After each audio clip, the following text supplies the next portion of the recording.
हमारा स्वर्गीय पिता हमसे हमेशा ही प्रेम करता है और उसके प्रेम को हम इस रीति से देख सकते हैं मेरे प्रियो कि जब हम पापी थे तो उसने अपने इकलौते पुत्र को भेज दिया ताकि उस पर विश्वास रखने के द्वारा हम अपने पापों से आजादी हो सके। आज वैसे ही हम एक वचन को पढ़ने जा रहे हैं और एक स्टोरी के माध्यम से आज हम सीखेंगे, एक दृष्टांत के माध्यम से कि सच में हमारा स्वर्गीय पिता हमसे कितना प्रेम करता है।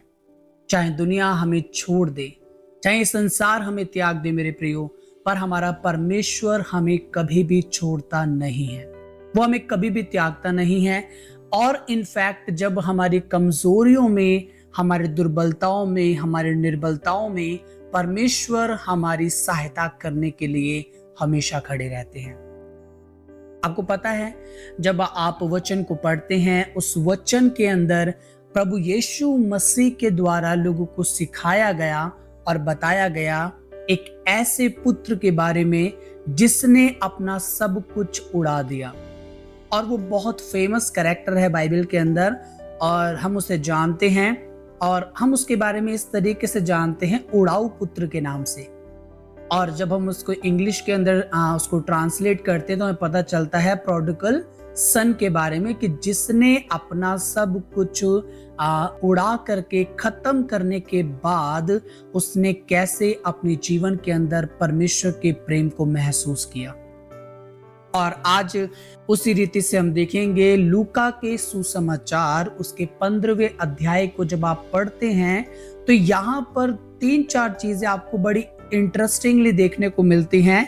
पहली चीज आपको देखने को मिलेगी खोई हुई भेड़ का दृष्टांत, है ना। और दूसरा दृष्टांत आपको देखने को मिलेगा खोए हुए सिक्के का दृष्टांत। उसके बाद जब आप नीचे आएंगे 11वें पद में आएंगे तो वहां पे पता चलेगा आपको उड़ाऊ पुत्र का दृष्टांत।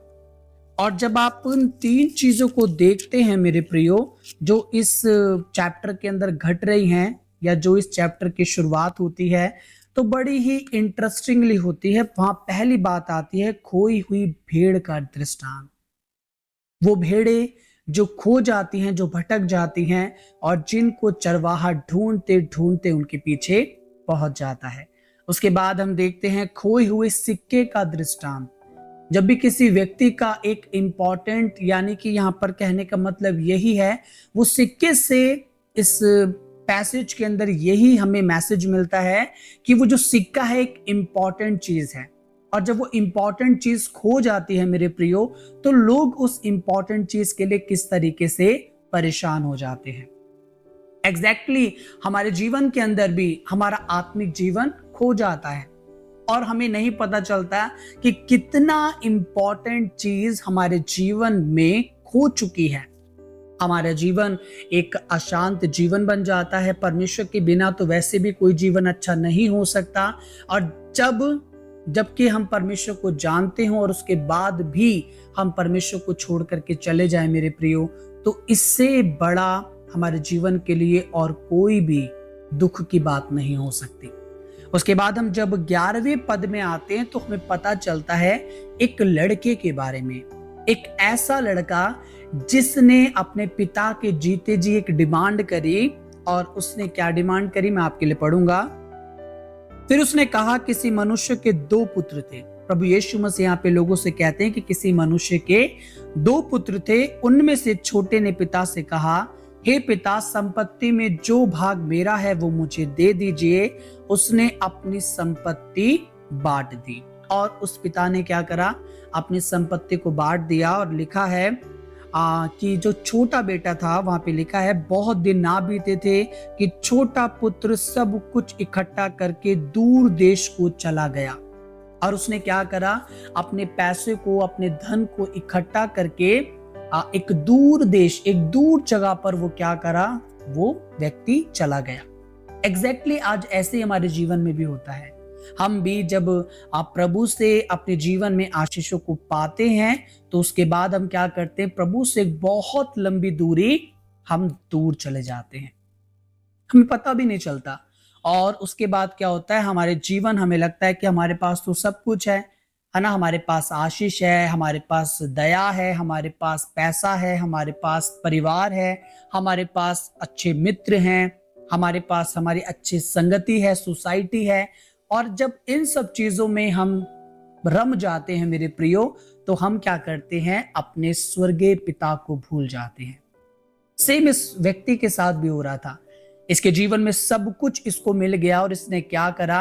अपने पिता को ये भूल गया और किन चीजों में मस्त हो गया? यहाँ पे लिखा है, जब वो सब कुछ खर्च कर चुका तो उस देश में बड़ा अकाल पड़ा और वहां कंगाल हो गया। और क्या हुआ? उस देश में एक बड़ा अकाल पड़ा और वो व्यक्ति क्या हो गया? कंगाल हो गया। बिल्कुल ऐसे ही जब हम परमेश्वर से दूर जाते हैं तो कुछ दिनों के बाद, कुछ सालों के बाद या कुछ महीनों के बाद ही हमारी परिस्थिति जो होती है वो खराब होने लगती है। क्यों? क्योंकि जो हमारी सोर्स है ब्लेसिंग का, जब हम उससे दूर हो जाते हैं मेरे प्रियो, तो हमारा जीवन तकलीफों को देखता है। और ऐसे ही इस उड़ाऊ पुत्र के साथ भी हो रहा था। और बाइबल इसके बारे में बताती है कि वहां पर अकाल पड़ा और ये व्यक्ति क्या हो गया? कंगाल हो गया। क्यों कंगाल हो गया? क्योंकि इसने अपना सब कुछ व्यर्थ चीजों के अंदर उड़ा दिया था।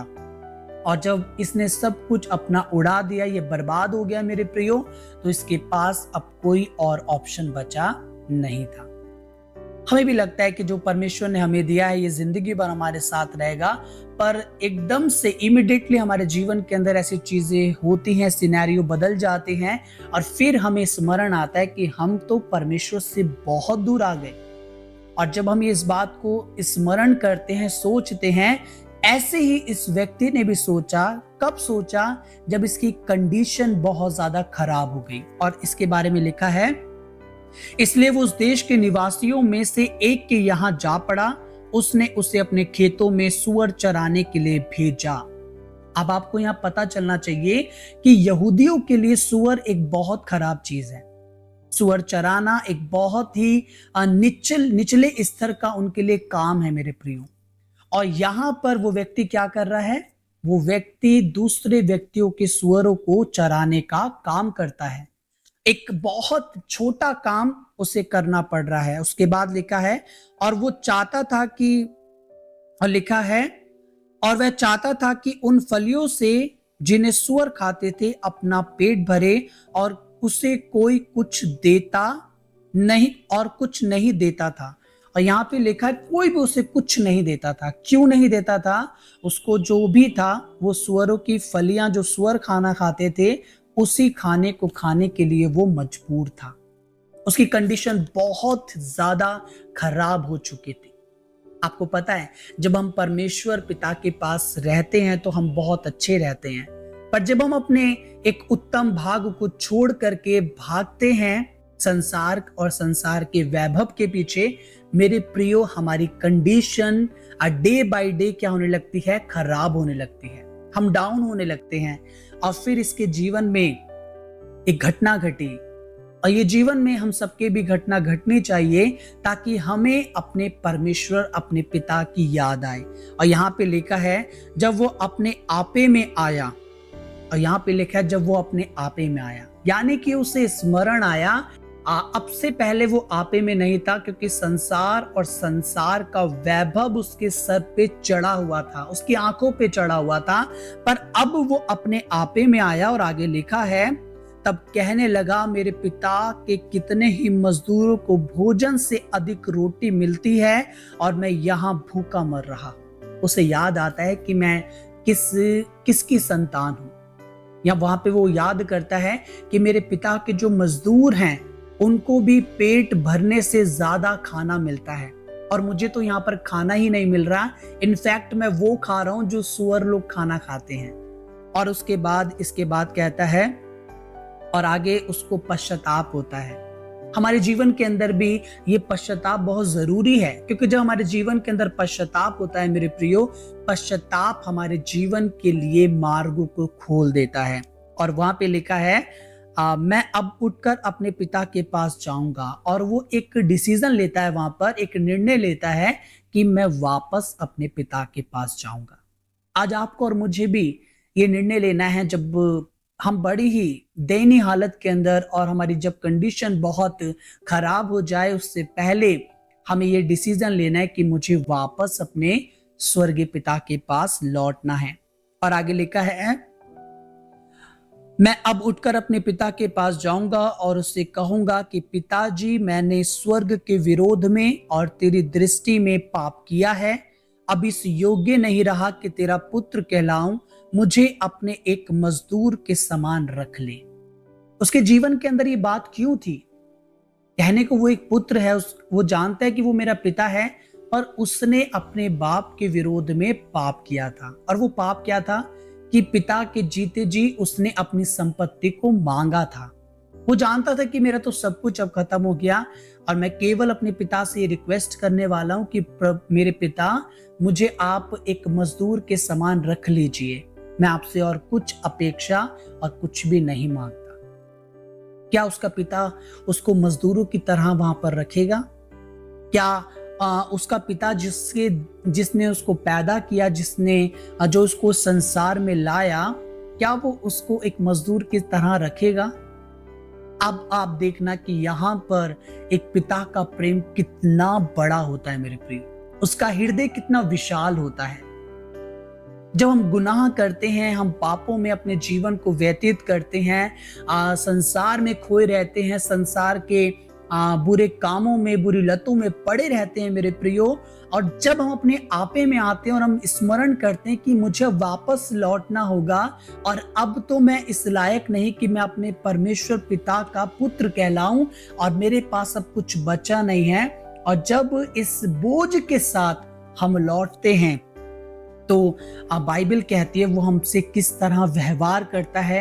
आज इस पिता के बारे में आप सुनिए। और वहां पे लिखा है, तब वो उठकर, अब 20 में लिखा है, तब वो उठकर अपने पिता के पास चला। वो अभी दूर ही था कि उसके पिता ने उसे देखकर तरस खाया और दौड़कर उसे गले लगाया और बहुत चूमा। पिता ने ताने नहीं मारे उसको, पिता ने उसको कुछ गलत बात नहीं कही, पिता ने उसको याद नहीं कराया कि तूने क्या करा, तूने तो अपनी संपत्ति मांग ली, मेरे जीते जी तूने मेरे विरुद्ध पाप किया, हमारे घराने को छोड़कर चला गया, मेरे जीवन की कमाई को आधी तूने उड़ा दिया, अब तू क्यों आया है, किस मुंह से आया है? एक बार भी उससे ये नहीं कहा, पर दूर ही से उसे पहचान लिया और पहचान करके, तरस खा करके उसे अपने गले से लगा करके उसे चूमा। मेरे प्रियो, विशाल है परमेश्वर का हृदय। जैसे इस पिता का हृदय विशाल हमें देखने को मिलता है, कहीं इससे कहीं अधिक विशाल है हमारे परमेश्वर का हृदय। हम कितने ही बुरे पापों में, कितने ही बुरी अभिलाषाओं में, कितने ही बुरे गुनाहों में क्यों ना पड़े हों, पर फिर भी परमेश्वर हम पर ऐसे ही तरस खाता है, हमें ऐसे ही गले लगाता है। अद्भुत बात उस व्यक्ति के जीवन के अंदर घटी और परमेश्वर पिता ने उसके ऊपर अनुग्रह किया। उसके पिता ने उसको गले लगाया, उसको चूमा, और बाइबल में बताती है कि उसने आज्ञा दी कि इसके वस्त्रों को बदलो। परिस्थितियां उसकी बदल गईं। और उसके जो खाली हाथ थे, उसके पिता ने उसके हाथों में अंगूठियां पहनवा दी, और अंगूठियों का अर्थ होता है अधिकार। उसके पिता ने उसको वापस अधिकार दिए।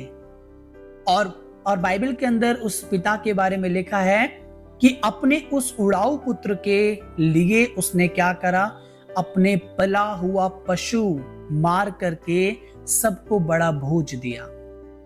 ये है परमेश्वर का अद्भुत प्रेम, क्योंकि वो अपने अद्भुत प्रेम से हमसे प्रेम करता है। और जिस तरह उड़ाऊ पुत्र की स्टोरी को हम देखते हैं मेरे प्रियो, हम बहुत अच्छे से इसको रिलेट कर सकते हैं अपनी जिंदगी के अंदर, कि जब हम अपने परमेश्वर पिता के विरोध में पाप करते हैं और जब हम इस लायक नहीं होते कि हम वापस अपने पिता को अपना मुंह दिखा सकें, वो समय भी परमेश्वर हम पर क्या करता है, अनुग्रह करता है, हम पर दया करता है, हमें अपने सीने से लगाता है, हमें चूमता है। चूमने का मतलब है प्यार है उसका, हमारे स्वर्गीय पिता का प्रेम है जो हमारे ऊपर उंडेलता है। हमें दुनिया में हर कोई छोड़ सकता है मेरे प्रियो, पर हमारा परमेश्वर हमें कभी भी अकेला नहीं छोड़। ये उसका अद्भुत प्रेम है। सो मैं यही आशा करता हूं कि आज का ये मैसेज, जो दृष्टांत हमने उड़ाऊ पुत्र के जीवन से सीखा, जाना, इस बात को हमने अपने जीवन के अंदर रियलाइज करा होगा कि कैसे हम वापस अपने पिता के पास लौट सकते हैं। आज कैसी भी परिस्थितियां क्यों ना हो, केवल आपने स्मरण करना है, याद करना है कि आपका पिता कौन है, आपका पिता की सामर्थ्य क्या है। और जब आप इस बात को याद करेंगे प्रियो, आप वापस उसके पास लौटेंगे एक बोझ के साथ, एक पश्चाताप के हृदय के साथ। जब वापस आप उसके पास जाएंगे, वो आपसे कोई सवाल नहीं करेगा, पर आपको अपने गले से लगा करके आपसे यही कहेगा, मेरा एक पुत्र खो गया था, अब मिल गया है, मर गया था, अब जिंदा हो गया है। और प्रभु आपसे ऐसे ही प्रेम करते हैं और वो कभी भी आपको अकेला नहीं छोड़ेंगे। तो आप अपने स्वर्गीय पिता से लिपटे रहिए, उससे प्रेम कीजिए और प्रभु की दया आपके ऊपर बने रहे। आमीन।